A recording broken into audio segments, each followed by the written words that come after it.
were part of the rites. Dominic curled his lip at them, but stopped in the darkness beneath the terrace to take a longer look at the bacchanalia from which he was barred, and having seen Kitty, he lost sight of everything else. She was the centre of the din, but she herself was silent, and perhaps that contributed to the overwhelming impression of disembodied beauty. She was of no more than medium height, but so slender that she looked tall, and taller still because of being poised, swaying above him against the dark blue sky. She looked pale, too, white almost to transparency, though in fact she was sturdy and sun-tanned and as robust as a bull-terrier. Almost everything about her swam, like her body, in diaphanous clouds of illusion. But in the heart of the phantasm there was Kitty, a reality.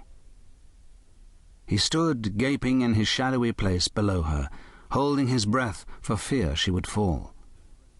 One of the young men, a flash of magpie black and white lunging over the rail, made a grab for her, and she whirled round perilously and eluded him, her full skirts swirling about her. Dominic, staring upwards fascinated, caught a glimpse of long, slim legs, a smooth, pale, golden thigh. He averted his eyes hastily, but made even more haste to raise them again. After all, who could see him? She wouldn't know. Nobody was looking at him. Nobody knew he was there. "Kitty, you'll fall! Don't be a fool!" implored the terrified young man above, catching at her hand as she drew back from him.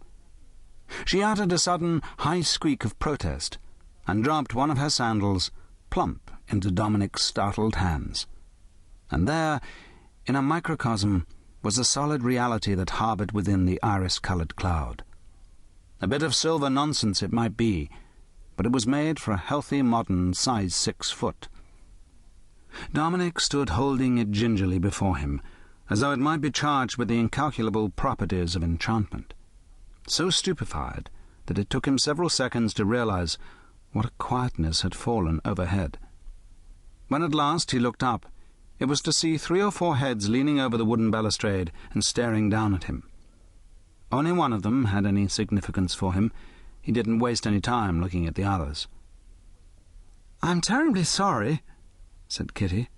"I hope it didn't hurt you. If I'd realized there was anyone there, I wouldn't have been behaving so badly." A clear, round voice she had, direct and disconcerting, and so polite that it confused him even more than her former extravagances had done. She wasn't drunk after all. She wasn't even elevated. As soon as she was aware of him, she spoke to him as a punctilious child speaks to a stranger. And where was the gaiety now? She looked down at him from the shadow of her long, smooth, light-brown hair, with large, plaintive, violet eyes, and her expression didn't change when she had weighed up the person with whom she had to deal. Dominic was used to the look of indulgent condescension that visited so many faces when confronted with his want of years. But Kitty continued to gaze at him with the wondering, wary, courteous look of an equal and a contemporary. He couldn't find his tongue. There wasn't anything for him to say that wouldn't sound idiotic, and he didn't know how to break out of the constricting moment. Disgusted with himself and crimson to the ears, he stood in a sweat of shame, wishing he'd gone straight home, wishing the night could be darker, wishing the morons up there with her would stop grinning, or better still, go away. "You can throw it," said Kitty simply. "It's all right, really. I can catch."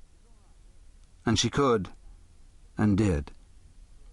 He measured the distance carefully, and tossed the sandal gently up into her outstretched hands, and she lifted it out of the air as lightly as thistledown, held it up for him to see in something between a wave and a salute, and stooped to put it on.